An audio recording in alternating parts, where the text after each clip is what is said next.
Warning: the following video contains explicit language which may be offensive to some viewers or inappropriate for children. The content within this video is intended for mature audiences only. Are you ready?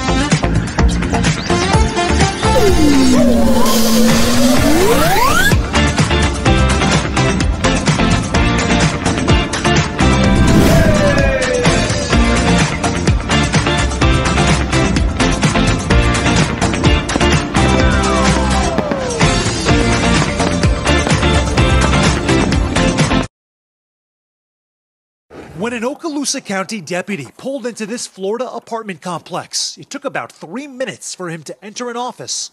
What's going on? I'm not sure. And connect with an unidentified woman about an alleged disturbance. Are they fighting or something? She eventually took him to the unit 1401, where she believes the fighting originated. That's where relatives say Senior Airman Roger Fortson was alone, FaceTiming with his girlfriend. Sheriff's office, open the door! After the deputy identifies himself twice, Fortson opens up the door with a gun visible by his side, but not raised, a split second later. Step out. 6 shots are fired, and the 23-year-old's life is over. At any point did the Okaloosa County Sheriff's Department say, we went to the wrong apartment? The Okaloosa Sheriff's Department has not owned up to the fact that they went to the wrong apartment, as if he did something wrong, as if he was committing some crime. He did nothing. We spoke to Fortson's mother, Mika, and her lawyer, civil rights attorney Benjamin Crump, shortly before the video was released. There's a lot of doubt in my mind because Roger was the only person in his apartment. They said they was answering to a disturbance. Was he fighting himself? The family's attorney says Fortson's gun was a legally registered firearm. And the sheriff's department this morning doubling down that they were in the right place. I told Mr. Fortson's family this afternoon that they have my word. If this shooting is found to be unjustified, their son's name will be fully vindicated and justice will be served. As the investigation into the senior airman's death deepens, his family says the brother of 5, who was particularly close to his 10-year-old sister, set the standard for how to achieve your dreams. He wanted everybody happy. He was a caretaker for you, but he also was trying to show a better path for his family. He was a role model. Sam Brock reporting. Last week, the family attorney also released nearly 4 minutes of the FaceTime call. He says Fortson was on with his girlfriend when he was shot. The video shows what appears to be the ceiling of an apartment as a man, presumably Fortson, can be heard groaning and saying, "I can't breathe." Another man can be heard telling him, "Do not move, stop moving." Hey everybody, it's Jeff. Everybody is having a good Friday, and I gotta say, here on YouTube, when the last video that I uploaded took a day and a half to completely get uploaded onto YouTube, and not because I kept trying over and over again, because the one time I put the upload, it took a whole day and a half to upload. Now, I'm using the best internet we got here in this area, okay? And I'm paying enough for it too. And I don't understand why that happened. Now, they say, oh, well, it was probably busy on YouTube or something like that. Well, YouTube is a bigger entity than me. Okay, and people are uploading videos on there all the time. I mean, not to mention all the media sites, like NBC and all them that upload stuff on there too. I mean, so, you got a lot of uploading going on. And most of the time when I upload something, it doesn't take more than 35-40 minutes, okay, for just an hour video. And I'm compressing the videos, by the way, after I do these things to make them smaller so they're quicker, But still, a whole day and a half yesterday. That's ridiculous. I don't know what the hell was going on when I uploaded that video, the last one, but that was ridiculous. I almost stopped it altogether and tried to compress it some more, but I figured, well, I'll just wait. Just be patient, because it was showing a progress bar and it was moving along, but Jesus, a whole 24 hours before it was at 78%. Just to give you an idea, 24 hours, and it only uploaded 78% of the video, okay? So, that was, like, very, very unusual and, unnerving, to say the least, that I had to sit and wait so long for that. Today, I saw this story about a young airman, probably just fresh out of basic training here, in Fort Walton Beach, Florida, was shot and killed in his apartment at the front door. And here's an article from the AP on it. It says, and of course there's a body camera video from the cop that shot him.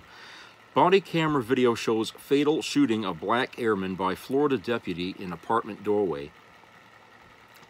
Fort Walton Beach, Florida. I used to live there, by the way. A Florida sheriff released body camera video Thursday showing a deputy outside an apartment door and firing immediately when it was opened by a black man carrying a handgun pointed downward, a killing the family denounced as unjustifiable. Okaloosa County Sheriff Eric Adden presented the video hours after the family of the U.S. Air Force Senior Airman Roger Fortson and their attorneys held a news conference in which they disputed that the deputy acted in self-defense. Adden rejected assertions made by civil rights attorney Ben Crump, who is representing Fortson's family, that the deputy had gone to the wrong apartment, covered the door's peephole, and did not announce himself. The video shows the deputy arriving at a Fort Walton Beach apartment building on May 3rd and speaking to a woman outside who described someone hearing an argument. The deputy then went up an elevator and walked down an outdoor hallway. The video shows the deputy banging on the door and stepping aside, seemingly out of view of the door, because it had a peephole. Twice he shouted, quote, "Sheriff's office, open the door," unquote. Fortson opened the door and could be seen holding what appeared to be a handgun pointed down to the floor. The deputy shouted, "Step back," and then fired off shots. He then shouted, "Drop the gun, drop the gun." He says after he shot him and the guy's on the floor, right? Quote, "It's over there," unquote, Fortson said. Quote, "Drop the gun," unquote, the deputy yelled back. Quote, "I don't have it," Fortson said, lying on the ground. Whoops. The video shows the deputy. Okay, yeah, he dropped the gun. Okay, let me scroll down some more here. Read more. Okay. The deputy then called paramedics on his radio. The sheriff's office has declined to identify the responding deputy or his race. The deputy was placed on administrative leave pending an investigation. Crump released a statement later noting that the officer did not tell Fortson to drop his gun before shooting multiple times within a split second of the door being open. Quote, "We remain adamant that the police had the wrong apartment as Roger was on the phone with his girlfriend for a substantial amount of time leading up to the shooting and no one else was in the apartment," unquote, the statement said. Crump also told reporters earlier that Fortson was talking to his girlfriend on FaceTime and that he grabbed his gun because he heard someone outside his apartment. He said that the deputy burst into the apartment, citing the account of the girlfriend who has not yet been identified. Quote, "The girlfriend acknowledged that even though she initially thought the door was forced open by the police, that she stands by her emotional recollection of what happened," unquote, Crump's later statement said. In a clip from the FaceTime video captured by Fortson's cell phone, the airman can be heard groaning and saying, quote, "I can't breathe," unquote. A deputy can be heard yelling back at him, quote, "Stop moving," unquote. The phone is pointed at the ceiling and does not show what is going on in the apartment. Adden said he had met with the family Thursday and extended his deepest condolences. Quote, "This result is one we never hoped to encounter," unquote. Aiden said, quote, "These investigations take time, but I want to assure you that we are not hiding or attempting to cover anything up," unquote. Officials have said the Florida Department of Law Enforcement is investigating. FDLE spokeswoman Gret Plessinger told the Associated Press on Wednesday that it is unlikely the agency will have any further comment until the investigation is complete. The sheriff said the probe was being handled as a criminal investigation and that no determination had yet been made on whether the deputy's actions were justified or not. However, the initial news release from the sheriff's office that described the shooting said that the deputy, quote, reacted in self-defense after he encountered a 23-year-old man armed with a gun, unquote. Fortson's mother, Shanti Meki Fortson, walked into the morning news conference with Crump holding a framed portrait of her son in his dress uniform. She burst into tears as Crump spoke about her son's death.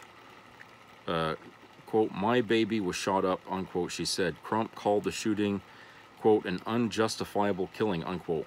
Quote, "For whatever reason, they thought he was a bad guy, but he was a good guy. He was a great guy. He was an exceptional guy," unquote, Crump said. Quote, "They took a patriot from us," unquote. Crump said Fortson, originally from Atlanta, was shot 6 times. Fortson enlisted in the Air Force after graduating high school. Crump said he was based at the Special Ops Wing at Hurlburt Field. As a special missions aviator, one of his roles was to load the gunship's cannons during missions. Crump, based in Tallahassee, Florida, has been involved in multiple high-profile cases of black people and fatal encounters with law enforcement and vigilantes, including those of Ahmaud Arbery, Trayvon Martin, Tyree Nichols, George Floyd, and Breonna Taylor, who was also killed in her home during a no-knock police raid that targeted her ex-boyfriend in 2020. Fortson's death draws striking similarities to other black people killed in recent years by police in their homes. In 2018, a white Dallas police officer fatally shot Botham Jean, who was unarmed, after mistaking his apartment for her own. Amber Geiger, the former officer, was convicted of murder and was sentenced to 10 years in prison. In 2019, a white Fort Worth, Texas officer fatally shot Adatina Jefferson through a rear window of her home after responding to a non-emergency call reporting that Jefferson's front door was open. Aaron Dean, the former officer, was convicted of manslaughter and sentenced to nearly 12 years in prison. Crump represented families in both cases as part of his effort to force accountability for the killings of black people at the hands of police. Okay, if you saw the video at the beginning, which you probably did if you start. If you see the video at the beginning, that's the body cam footage here. That's been circulated around. I mean, there's longer and shorter versions of it on YouTube, depending on where you click. But clearly, it showed that the cop going to the door, banging on the door, and then he kind of steps aside each time so that way the person can't see through the peephole who the hell's at the door. And he's sitting there banging, really hard, the sheriff's office. So, I could do that. I could go to somebody's door, bang on the door, say sheriff's office, okay? If you're not going to stand in front of the door so that way they can see, that, or at least put your badge out there so they can see your, or something so they know it's your door that they're banging on. Okay, yeah, he answered the door with a gun. I mean, this is Florida, for Christ's sake. I mean, people down there, everybody in that fucking state's armed to the teeth. So I guess, if you're black, you're not allowed to have your gun. But he answered the door with a gun, but he didn't have it raised, and he wasn't pointing it at the cop. He had it at his side, even when the guy shot him 6 times.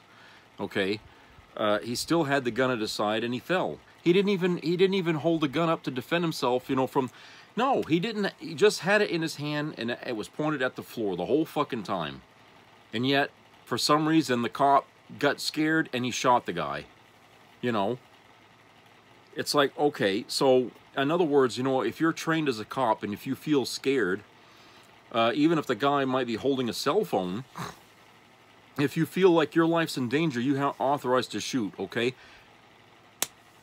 You know, I don't think everybody would have reacted the same way in that situation. I think that, you know, some cops wouldn't have done anything. He'd have just asked him to put the gun down on the floor or something and step away from it first before pulling the, you know.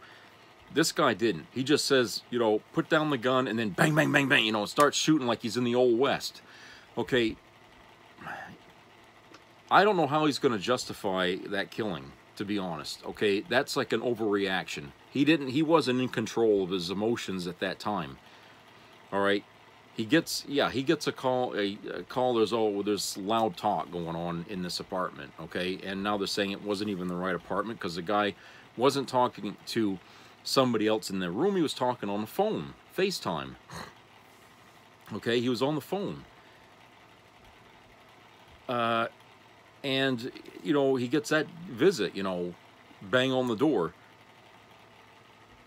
And, you know, when that happens, I mean, it felt like such a deliberate thing. Like, if the guy was white holding a gun at the floor, would the cop have shot him then? I mean, you know what I'm saying? You have to wonder. Because he was black, did that motivate him to pull that trigger faster? If he was white, would he not have pulled that trigger? Would he have just gave him another warning to put the gun down before he, you know, the serious questions are going to be asked to this guy. And he better have his ducks in a row because it ain't just some civilian he shot dead. It's a fucking government, you know, military, member of the military. Okay? And, you know, and a highly trained one. Okay, government spent money on this kid to train him in the job that he was in. Now, they're going to want an explanation as to why he's dead now. Why all that money was for nothing. So, you know, if this police department is going to stand with this guy, they better have some fucking good answers to explain the actions of this cop. All right? Because, you know, like I said, I feel like, you know, if the guy was white, I feel like this cop wouldn't have done this, wouldn't have been so prone to wanting to kill this guy. You know what I'm saying? I don't think he would have done it. Because the minute the door was open, it seemed like the cop went right into full offense mode at that point. He had the gun drawn, pointed right at him. And, I mean, it happened so fast. I mean, it wasn't like there was any much warning given, you know. You just said, put the gun down, and that was one time, and then bang, bang, bang, bang, right off the bat. I mean, you know, I feel like, you know, it was an overreaction. The cop was obviously scared shitless, you know, when he saw the kid with the gun, okay? And this is supposed to be Florida, where everybody's armed down there, right? So if that's the way it's going to be, then the cop should always expect people to carry guns. And if that's going to be how it is, then the cops are going to always be scared about every confrontation they have down there, which means everybody's going to get shot by the cops if they see you coming around them with a gun. You know, so if you can't stand the idea of people having guns on them, then why did you open up the door and let people be armed in that fucking state? You know, these stand your ground laws and all this shit. You know, if you're so afraid of people being armed, especially black people, and hey, it doesn't discriminate, right? The law is for everybody. If you're so afraid of that, then why did you do this? Why did you put yourself, your whole state in the position of always being on eggshells now around each other because everybody's armed? And the cops, well, their job now, they're scared shitless of everybody now because everybody's walking around with a gun. So these guys, these cops, you can't even trust them now because, hell, if they look at you, if you look at them cross-eyed, they'll shoot you dead. You know, Jesus. I'm glad I don't live down there. I really am. I mean, Florida was, you know, racist on the surface when I was there.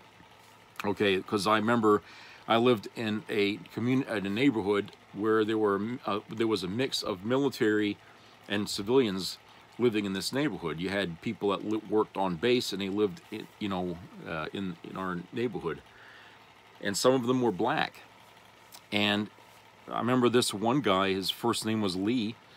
And he was married to a white woman, and he came to my father one time to have a radio or something fixed, and my father and him started talking because, hey, they were both in the military. My father wasn't at the time, but he was a Vietnam veteran, and he was just discharged, like, you know, a couple years before. But, you know, they just kind of you know, struck up a friendship. They talked and everything. And, you know, I just, you know, and there was things said about, you know, how people, you know, in the neighborhood kind of, you know, look bad at him and stuff, you know, and, you know, so it was right there, always on the surface even then. And it doesn't feel like it's changed much down there. In fact, it's gotten worse now because of the fact that people just can roam around armed all the time.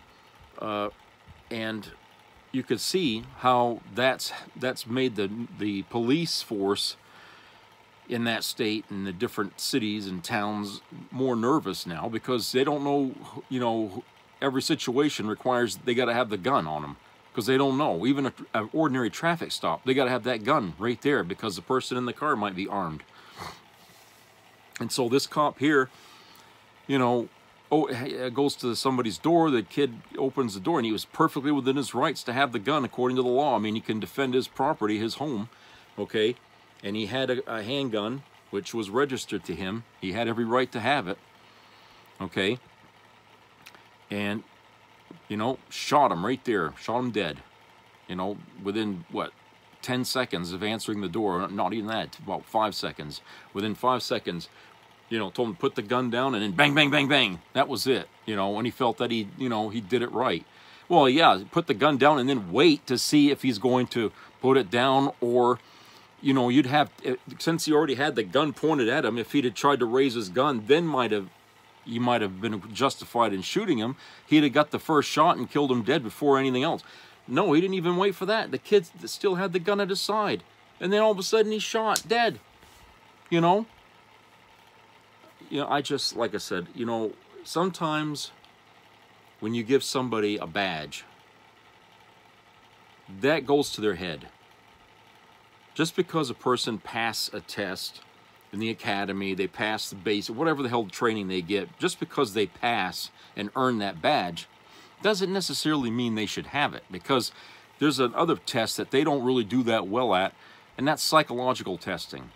These people have never been in a situation where they need to have that gun, okay? And until these people can go through, you know, what I call trauma testing to see how they respond to things like that, you know, a lot of these cops wouldn't even be out on the street today, I think, you know, until they've actually had to, you know, be put in a situation where they're in a gunfight or something, you know, or they're in a position where they could be going after somebody who has guns and, all, you know, put their lives in danger, you know, even in the military, people who are trained to be soldiers like in the Army. If you're never going to really know the mettle of that individual until you throw them into the war zone, and then you find out what they really like. You know, are they going to piss their pants and hide, or are they going to get out and shoot back? You know, that's when you find out whether that person really deserved to be out there or not.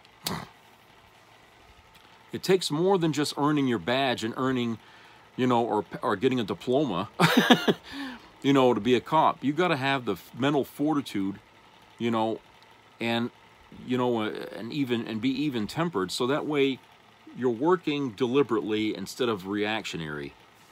You know, you don't want to be a person that works off your emotions of fear and everything else. I mean, because that's going to put you into a lot of bad problems, you know.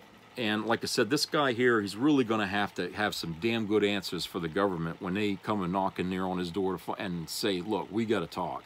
You know, what the fuck went on? They're going to go over that video, okay? They're going to talk to his supervisor. They're going to do all the things that they're supposed to do, and to find out, you know, whether or not this cop was working within the confines of the law and was justified in shooting the way he did.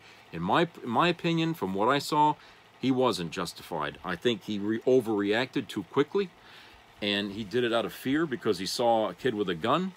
But in his mind, he didn't see the kid as someone who was in the military or something, because he didn't know. If he did know, maybe he might have slowed down before he doing that. If the kid was white, maybe that would have been, you know what I'm saying? So there's a lot of ifs there.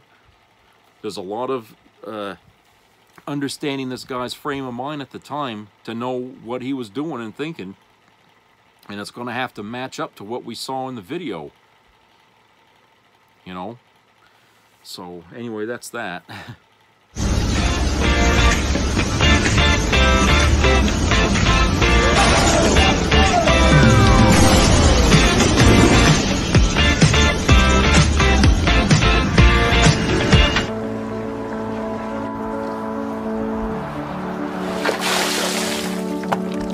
This is me.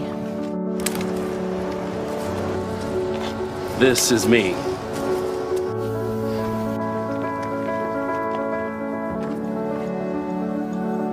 This is me!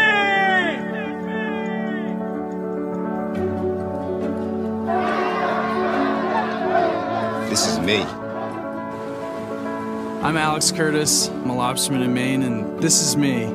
I'm Ruth McLaughlin, and this is me. I'm Eric Hopkins. I'm an artist, and this is me. This is me. Me. This is me. This is me. This is me. At the end of the journey, the main thing is you, original.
Carrie Lake and Donald Trump.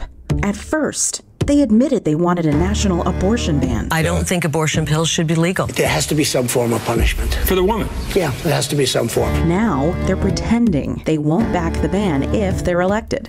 They're lying. This total ban on abortion is out of line with where the people of this state are. Did Arizona go too far? Yeah, they did, and that'll be straightened out. I agree with President Trump. This is such a personal and private issue. Two frauds desperately running from the truth and from their real position. She backed the ban, and he's still bragging about ending Roe. That I was able to terminate Roe v. Wade, and I'm proud to have done it. I was so honored to have done it. They'll ban all abortion, even to save a mother's life.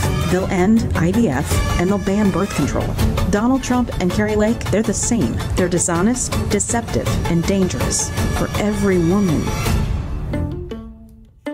Infrastructure. Nobody can do that like me. The infrastructure is very easy. An infrastructure will get that done easily. We are going to put up one of the big and great infrastructure bills of all time. We call it Infrastructure Week. Okay, here we go. Yeah. Bravo.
Some people have a deep, abiding respect for the natural beauty that was once this country. And some people don't. People start pollution. People can stop it. Write for Pollution Booklet, Box 1771, Radio City Station, New York. Be a part of the entertainment value of a lifetime.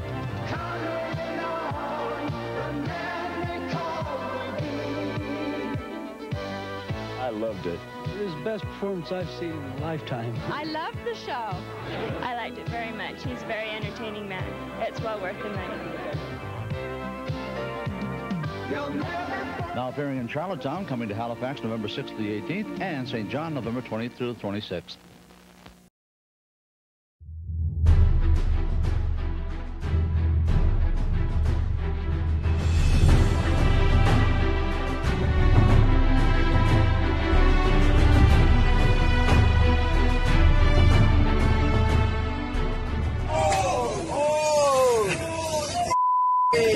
Get that? Holy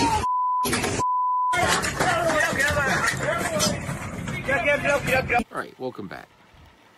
Okay, so President Biden is getting a lot of flack right now from people who are really mad about how he's shifting on his on how he's helping out Israel or whatever. So here's an article here from NBC News entitled "Biden Faces New Democratic Divisions After Israel Shift." President Biden significantly shifted his policy toward Israel this week by threatening to withhold U.S. weapons if the Israel government moves forward with a full-scale invasion of Rafah in the Gaza Strip, while also pledging quote-unquote ironclad support for the Jewish state in a speech condemning the rise of anti-Semitism.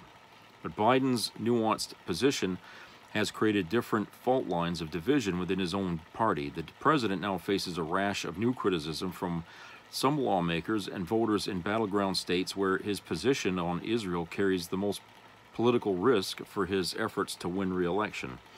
Quote, "It's starting to seem as if he is supporting the wrong side," unquote. David Jacobowitz, a Democrat from Allegheny County in Pennsylvania, told NBC News Jacobowitz wouldn't say if he'll vote for Biden in November.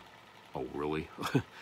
Nasir Raza, an undecided voter from Scottsdale, Arizona, who voted for Biden in 2020, said the president's shift in position on Israel, quote, "may be too late for a lot of people that I know," unquote, but added, quote, "I may yet still vote for Joe Biden if I see a complete ceasefire, if I see a hope for Palestinians to go on in there to have their own rights and the homeland for themselves," unquote. Over the 7 months since the war in Gaza began, Biden's staunch backing of Israel has alienated him with some key supporters, including young voters and Arab Americans, and won him accolades from others who appreciated his pro-Israel stance. The shift in his position this week comes at an inflection point in the war. Negotiations over a ceasefire in Gaza in exchange for the release of some hostages still held by Hamas are fragile at best, and Israel is poised to enter Rafah despite Biden's repeated objections. Whether his handling of the conflict affects how voters make up their minds in November is still an open question. A key concern for Biden's re-election effort that voters who oppose his approach stay home, potentially tipping the scale for former President Trump in crucial battleground states such as Michigan, Arizona, and Pennsylvania. This week, Biden articulated positions on Israel that whipsawed from saying on Tuesday the U.S. would be unwavering in its commitment, quote, to the safety of the Jewish people, the security of Israel, unquote, to a day later vowing to withhold weaponry that could be used in an offensive military operation in Rafah. The president, in an interview with CNN, specifically cited large bombs, some of them 2,000 pounds. He also acknowledged he recently halted a new shipment of those bombs to Israel and admitted for the first time since the war began that those U.S. weapons had killed innocent Palestinians. Quote, "Civilians have been killed in Gaza as a consequence of those bombs," unquote, Biden said Wednesday. For Ricardo Serna, the president of Young Democrats of Arizona, who remain undecided in the 2024 election, Biden's shift this week is not enough. Quote, "It's a step in the right direction," unquote, Serna said, quote, "but there needs to be much more permanent solution to this if we don't want Donald Trump to be reelected in November.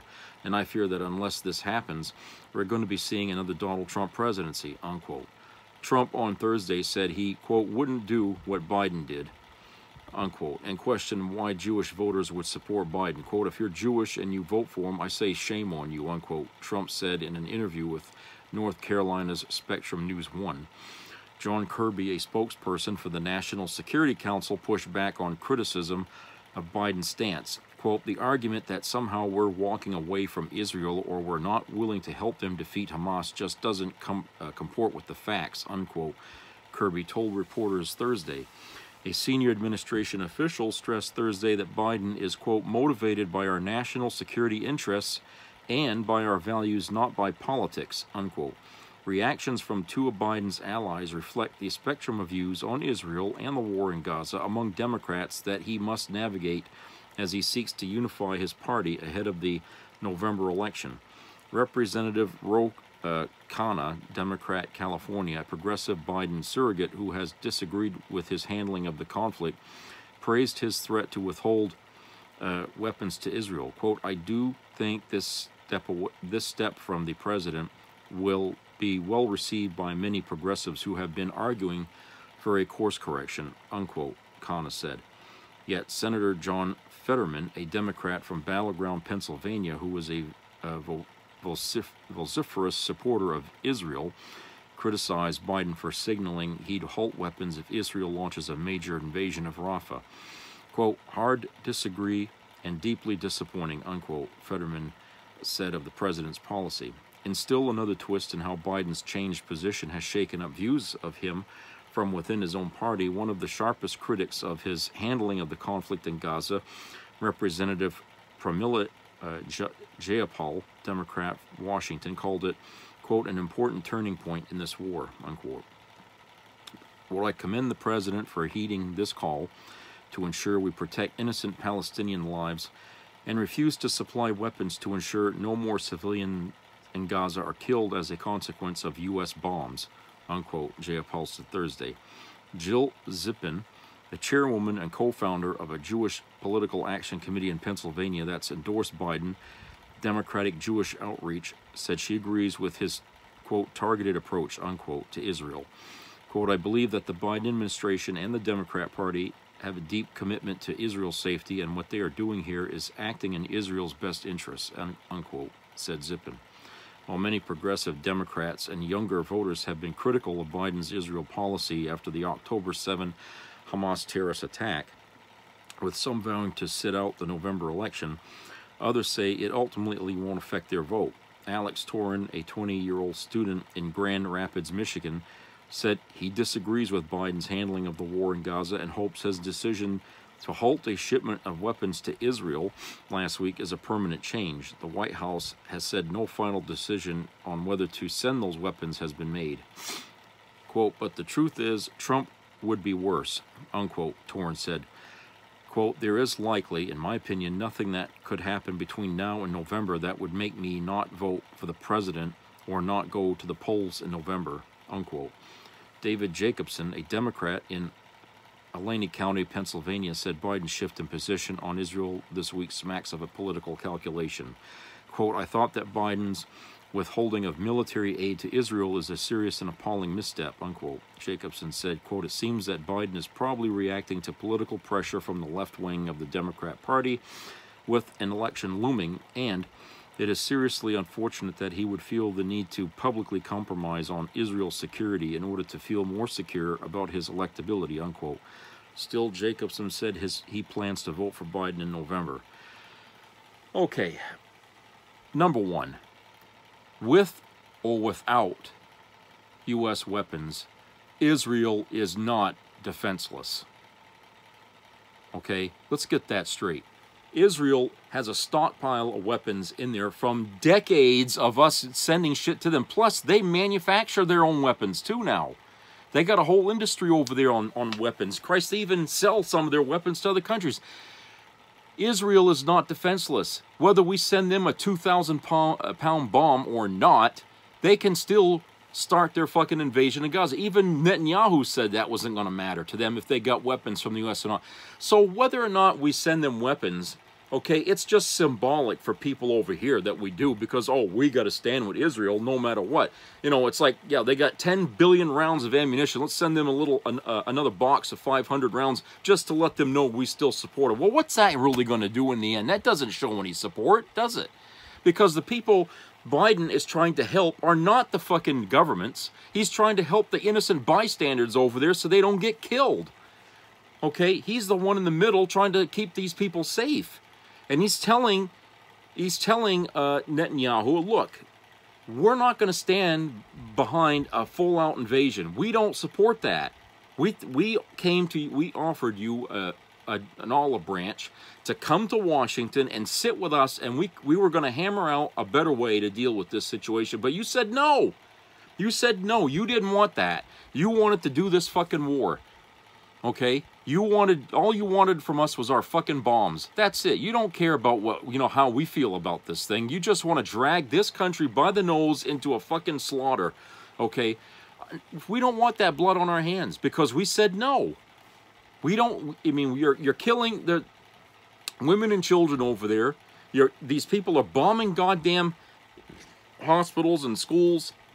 Okay, and then you turn around and say, well, there was a tunnel underneath these places that were filled with terrorists. Yeah, okay, whatever. The fact is, it was still your choice. You could have sacrificed, some ground to give away by bringing people in there instead of just bombing the place. You could have sent troops in there to go and clear the tunnels out if there were any tunnels there. Okay, you didn't have to go in there with bombs and just kill all 100 innocent people just to get one person. All right, because that's basically, like I said in the previous video, what they've been doing now, and they got a goddamn computer now that helps them to do that, so it looks more justified. Some AI computer called Lavender that they got that tells them, oh, yeah, here's one person surrounded by 10 people, but if you kill the one person, so what? 10 people are dead. That's acceptable loss. Who the fuck are you to play God with other people's lives? You think those 10 people want to die because you want to take out this one son of a bitch that was here? Think about what you're doing. And, the fact that we got people in this country who are going to sit out an election, okay, because I don't agree with the president, you people are fucking nuts. You know what Trump's going to do when he gets in there. He's gonna authorize a complete slaughter of Hamas. He's going to give Israel all of what they want, okay? Nukes. If they want nukes, he'll give them that too. Of course, they've already got them. But the thing of it is he'll back one side to completely eradicate the other. And then what are you people going to do over here? All right? He's going to start a whole civil war in this country because, oh, well, you thought Biden would do this job better. I mean, you thought Trump would do this job better than Biden. Biden is like the guy in the middle between two boxers that are out to kill each other. Okay? He's the referee, and you guys are mad at the referee for stopping a bloodbath. Jesus Christ. Just, think about for a minute what the hell you guys are bitching about. That thing going on over there is not us. It's not an American. We're not in that war. That's not our war. That's Israel and Hamas. The United States is not involved in that. Okay? And I'm amazed that so many people feel that it's our obligation that we have to help them. If Netanyahu wanted to start World War III, would we have to help him then? Where's the line drawn in the sand here where we say the United States cannot cross? I mean, are you for this country becoming, this conquering nation, to go after every country that goes after Israel? I mean, what the hell is it? What is it with you people out there? We used to hate war in this country. Maybe it was because we were sending our own people into these countries and they were dying, and that was the only reason why we wanted it to stop. Maybe if we send American troops into Israel and fight, maybe then you people would understand better, huh? Maybe that's what it is. You want more of our troops to get killed? You want to send troops into Israel? To help them fight Hamas? And then how many bodies of our people are going to have to come home and buried before you people say, oh, we got to stop this war? Because this is what I'm talking about now. I'm saying right now, stop this war. But I'm not saying we should help continue it. We shouldn't be helping either side. The people we're supposed to be helping in this are the innocent bystanders. The collateral damage, the people getting killed and they're not even in the fight. Okay? That's what Biden is trying to do. He's trying to put a stop to this because this war is only taking out too many of the wrong people, okay, and not enough of the ones that they're causing the trouble. And he was offering Netanyahu a chance to be able to be a little bit more accurate in who the hell he's trying to get at to stop this thing. But he doesn't care. Netanyahu doesn't care about, you know, which one is which. He doesn't want to play that game. He just wants to take them all out, no matter who they are. Kids, women, men, innocent people, old people, crippled people, it doesn't fucking matter. If you're breathing air and you're a Palestinian, you're a dead man. You're a dead woman. You're a dead kid. That's what Netanyahu's doing over there. Okay? And he's giving his fucking military all the free rein they need to keep this shit going. All right? And guess what? There's people in Israel that are protesting this thing. They don't want this war to go on either. Okay? Despite what the media is saying out there, there's also reports of, you know, intense protesting happening out there and people, you know, yelling at Netanyahu to put a stop to this. Some of them are actually happy that Biden is trying to do something to motivate this to end, you know. But, you know, this is what's happening over there. And, you know, there's already reports coming out in northern parts of where the Palestinians are of food depletion and stuff. People are starving in some of these areas because of this fighting. They're unable to get food in the areas where there is. They're just totally destroyed, like the stores and stuff. That you're not getting food. Okay, so there's a you know, you're going to have famine eventually, if it isn't already happening. I mean, it's just, you know, this is something that we're trying to avoid here. Because, you know, when you have a problem like that, it spreads into other countries. Okay? It spreads into other countries. And this escalation here by Netanyahu is only going to draw a lot more ire his way and a lot more, you know, disdain from not just the United States, but many countries around the world are going to get mad at this guy. You know, so, you know, people here in America, you need to really understand something. Our president is trying to do the impossible here, I guess, for a lot of us, as we look at it. He's trying to bring a ceasefire between two diabolical enemies that are out there to just slaughter each other to death. Okay, I mean, it's really the worst kind of war because it doesn't matter. There's no such thing as an innocent bystander with these people. Everybody's a target. Okay, and war crimes are happening there. We know what's happening. Okay, we know what's happening. There's war crimes going on. There's already, you know, a list of charges already being made in the UN against Netanyahu. Okay, which is why another reason why this war is going to go on, because as long as it goes on, he can't be held accountable for it yet. Okay, but he's not gonna stop this thing. And you got war crimes on the other side too. There's no good guy in this. How stupid is it for we to take a side on any of this? There's only one side to take in a war like that, and that's the side of peace.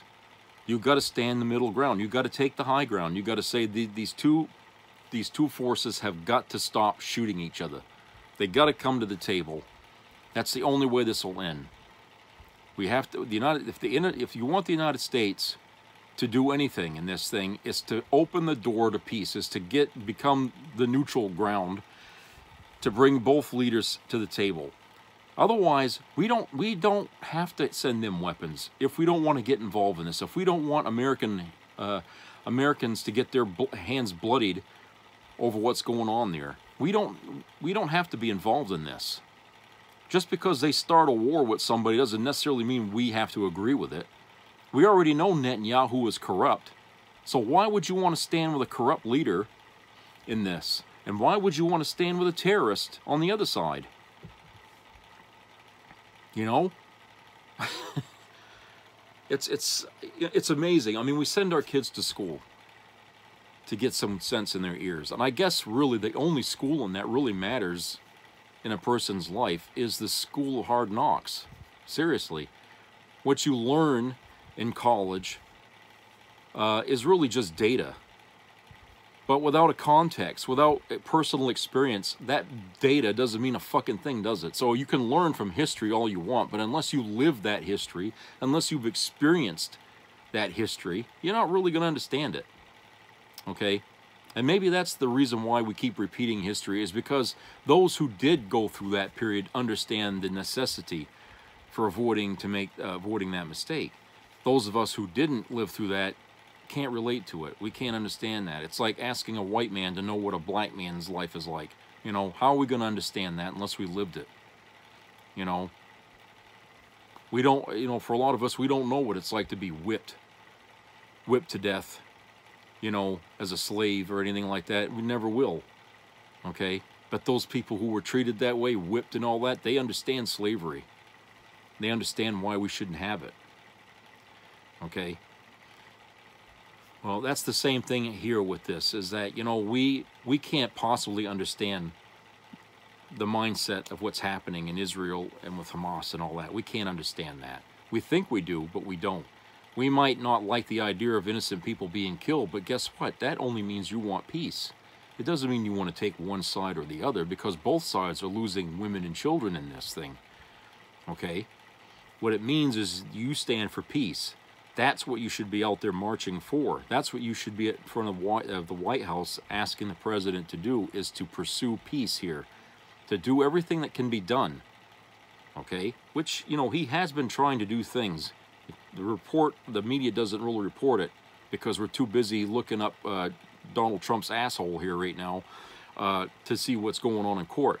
But Biden has been doing stuff, and if you look in the back pages of any newspaper, you're going to find it, okay? But he has been trying to get this thing to stop, so that way progress can be made, so that way people can go in there and render aid to those who've been injured. But you're not going to really see that on the news unless you dig deep into the, you know, archives or whatever to find it. But he has been doing stuff. Okay? Now, whether that means you guys are going to want to support Biden or not, that's up to you. If you're a Trump person, it won't matter to you what Biden's trying to do. But if you're a Biden person, you should be glad that he's trying to do something, and he's not trying to start a war or put American troops in harm's way. He's trying to stop this for the benefit of those people, okay? He doesn't want to get more blood on our hands. He doesn't want to send more weapons over there that's only going to prolong this and get more people killed. He told you that, hey, some of the bombs we sent over there killed a lot of innocent people. I don't want to do that anymore. I don't want our bombs to come back, you know, the blood of all these people to come back on our hands, as we're responsible for that. History will be our judge on that, whether we should have intervened in that or not, whether we should have supported Israel's efforts in this or not. Okay, we can't do this. We cannot be. You know, if we're the country we say we are, we should be standing for peace. That should have been right from the get-go. Okay, no war we ever fought was ever like fully supported by the country. We always wanted our wars to end ASAP, right? Because we cared about the people's lives we were putting in the front of the bullets. It's the same thing here. We should be standing on the side of peace, not forcing one side to eliminate the other. Okay, that's not the way you protest something like this. Okay, as an American, you got to be on the side of a ceasefire, to bring these people to the table to talk this shit out. You know, bring some stability. Those people over there need it. Okay, there's so much damage over there, they're gonna have to be repairing for a long time.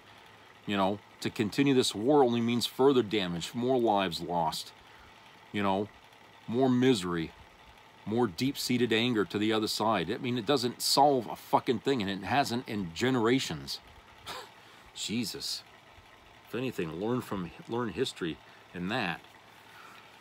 Okay, so everyone, Mother's Day coming up this weekend, so have a good Mother's Day for all you mothers out there. And please subscribe, comment, and keep your ears open for any health matters out there. And treat each other nice. Tell your mother you love her. My mother's gone, so I can't I can't say that anymore, but I do. I keep it in my heart, you know, that she knows. So have a good weekend, everybody. I hope you have some good weather coming your way. Take care.